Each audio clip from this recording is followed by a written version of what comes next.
感谢天恩师德，感谢老前人、前人老大德，感谢各位点恩师慈悲，感谢各位前贤的诚心给后学机会学习。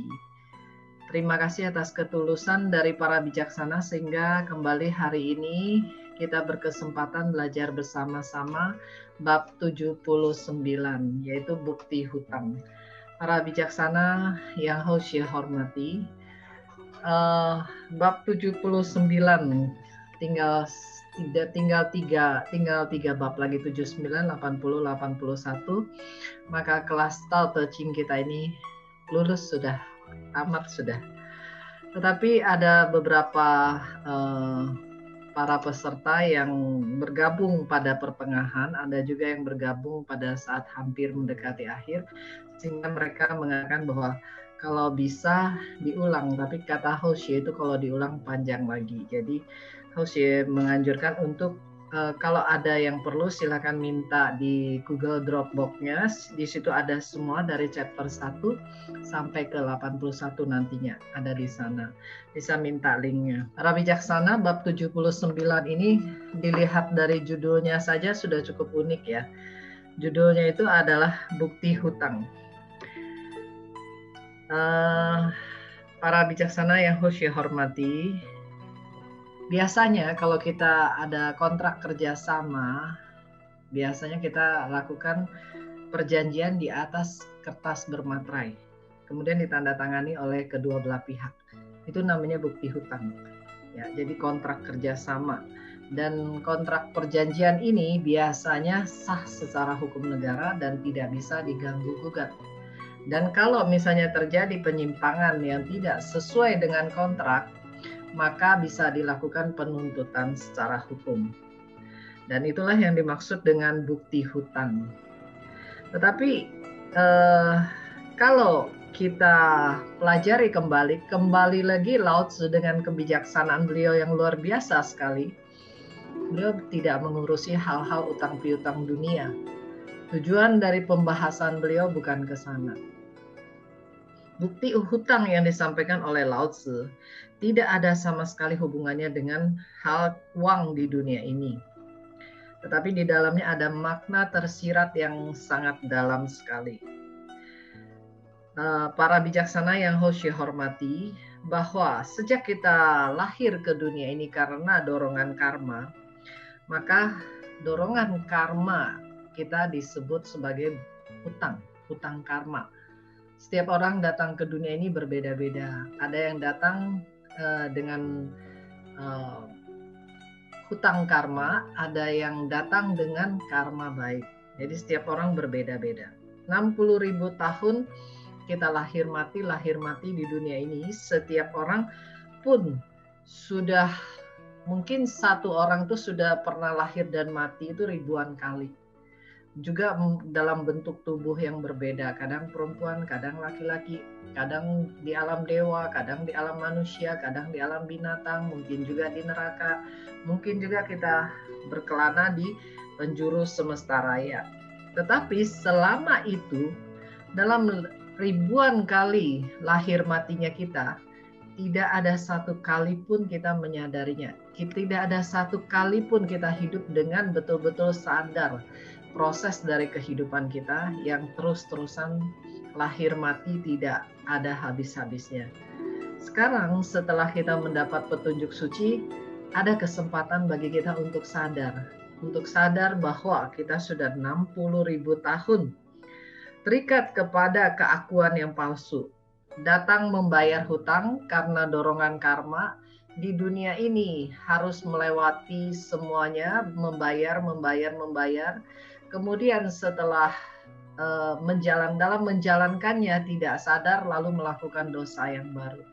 Melakukan dosa yang karma yang baru lagi, bukti hutang yang baru lagi, datang lagi, kemudian harus bayar lagi. Kenapa disebut bukti hutang?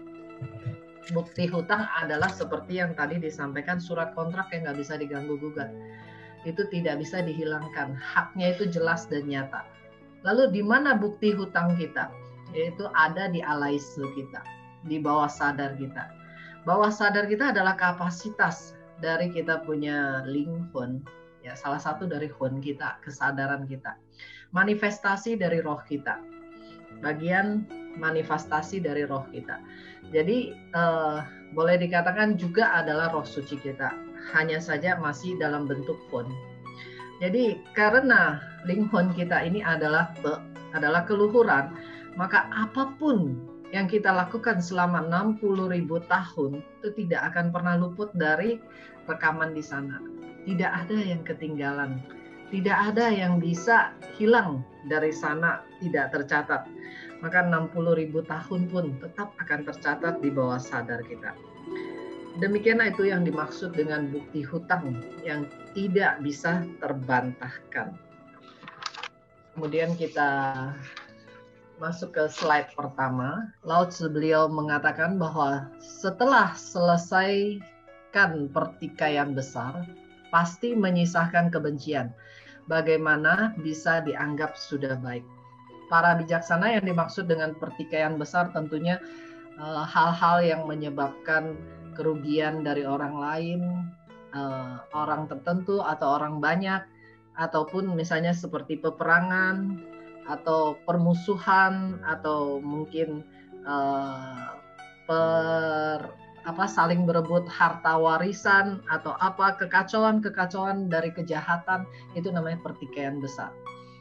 Pertikaian besar di dunia ini ada hukumnya, ada polisi, ada hukum, bisa dipenjara dan lain sebagainya. Tapi apakah setelah selesai pertikaian besar ini masih sudah bisa dianggap sudah beres, sudah baik? Apakah kalau di dunia ini kita sudah menyelesaikan pertikaian besar ini tidak menyisahkan kebencian?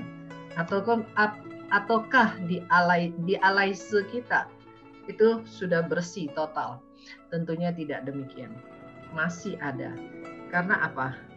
Karena setiap pertikaian besar pasti menyisahkan chen-hen-xing, hati kebencian, hati tidak suka, trauma, dan itu akan terbawa kepada beberapa kehidupan berikutnya lagi.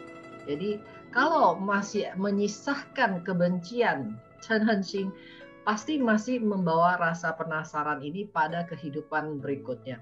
Lalu kalau masih ada di dalam jalur tumimbal lahir yang tidak henti-hentinya, apakah ini bisa dianggap sudah baik? Tentunya tidak demikian. Karenanya itu Lao Tzu beliau menyampaikan bahwa kalau kita tidak mengerti hal ini, kita bisa hidup asal-asalan di dunia ini. Ya, seringkali orang mengatakan bahwa ya hidup cuma sekali, dibikin nyaman, dibikin enak. Tetapi ternyata pikiran-pikiran yang demikian akhirnya hanya akan menyusahkan diri sendiri pada pertikaian besar dalam setiap kehidupan. Para bijaksana, saat sekarang ini kita sudah mendapat petunjuk suci. Kita sudah paham, kita tidak harus menyimpan kebencian di alaise kita, bawah sadar kita. Karena linghun kita ini tidak akan terbebaskan kembali menjadi diri sejati, menjadi Buddha, kalau masih menyisahkan kebencian di dalamnya. Mengapa demikian? Karena kesadaran linghun ini adalah sangat lurus, sangat polos, sangat murni. Jadi tidak mungkin bisa kembali ke kapasitas sejati kita kalau misalnya di dalamnya ada tersisa sesuatu yang belum diselesaikan. Kalau tidak kembali kosong, maka tidak bisa kembali ke kapasitas sejati. Tetap akan berupa hun atau kesadaran, tidak bisa kembali menjadi forcing atau diri sejati. Itu sebabnya para Buddha selalu mengingatkan kepada kita, sebenarnya semudah itu membina ketuhanan. Sebenarnya semudah itu mencapai kebudahan. Tidak sulit sama sekali. Tetapi kita hanya tidak mau menyadari dan selalu di alaise kita menyisahkan kebencian, kemarahan, ketidakpuasan, tanzen shi nu aile. Kita selalu berputar-putar di sana. Nah, karenanya itu tidak menyelesaikan masalah. Kemudian slide berikutnya adalah karena itu orang suci memegang bukti kontrak dan tidak menuntut pada pihak lain. Yang dimaksud dengan bukti kontrak itu adalah alaise, yaitu linghun kita, bawah sadar kita. Orang suci itu adalah diri sejati kita. Diri sejati kita, hati nurani kita berdasarkan bukti di alaise. Kalau 50.000 tahun yang lalu kita pernah hutang nyawa sama satu orang dan sekarang buah karma ini matang, kita tetap harus bayar. Walaupun kita sudah membayar beberapa kehidupan, tetapi kita berbuat lagi, kita tetap harus membayar karena bukti kontraknya ada. Karena ada di alaise kita, di bawah sadar kita, maka ketika kita hidup kembali menjadi manusia, begitu karma itu menyatu, kesempatan tianzi tiri jenhe-nya menyatu, maka kesadaran ini akan timbul. Sebab karma ini akan timbul. Sebab karma ini akan berwujud menjadi akibat. Maka kita baru akan mengalami, akan membayar karma buruk kita. Karenanya itu kita, orang sepintar-pintarnya orang itu tidak bisa melanggar nuraninya sendiri. Karena apa? Bukannya tidak ada balasan, tetapi waktunya akan tiba. Sehingga dikatakan bahwa sepintar-pintarnya manusia merencanakan, tetapi tidak bisa setepat langit menentukan. Karena apa? Karena manusia tidak ada satupun makhluk di dunia ini yang bisa melawan Tao. Tidak ada satupun manusia ini yang bisa lolos dari hakikat kebenaran. Semuanya tetap akan berada di jalur ini. Karena walaupun diri sejati kita, roh suci kita tidak menuntut ada memegang bukti kontrak dan tidak menuntut kepada orang lain ketika dijahatin, diikhlasin, ketika tidak tahu cara membenci, tidak tahu cara marah, tidak tahu cara untuk menghujat, tidak terikat kepada hal-hal yang demikian. Tetapi yang terikat itu adalah hati duniawi kita, hati hayal kita, hati tidak rela kita, hati marah kita, hati benci kita, itu tidak bisa mengikhlaskan. Karenanya itu kalau diri sejati kita tidak pernah menuntut, segala sesuatu datang selalu diikhlaskan, selalu diikhlaskan. Polo miao tsuhui itu tidak terikat kepada seluruh hal di dunia ini yang palsu. Yang terikat itu adalah hati palsu kita, sifat-sifat duniawi kita. Karenanya itu saat sekarang ini diri sejati kita, kesadaran kita, dan badan raga ini sekarang menyatu. Jadi boleh dibilang li, qi, xiang. Li itu diri sejati kita, qi itu adalah kesadaran kita, xiang itu adalah bentuk badan ini. Pada saat sekarang ini menyatu, ada di dalam satu sistem. Karena ada di dalam satu sistem, maka salah satunya mengikuti salah satunya. Jadi kalau tidak roh suci yang mengikuti badan ini, maka badan ini yang kemudian menyeret roh suci kita. Tapi roh suci kita adalah sangat luar biasa sekali. Roh suci kita tidak pernah arogan, tidak pernah memaksakan kehendak, tidak menuntut. Memang dari dulu begitu adanya. 8 keluhuran itu adalah merupakan dasar dari sifat sejati kita. Jadi kalau sifat badan ini muncul, maka sifat sejati kita akan mundur ke belakang. Dia tidak akan menuntut, dia tidak akan melawan, tetapi tetap akan bertanggung jawab kepada apapun yang dilakukan oleh badan palsu ini.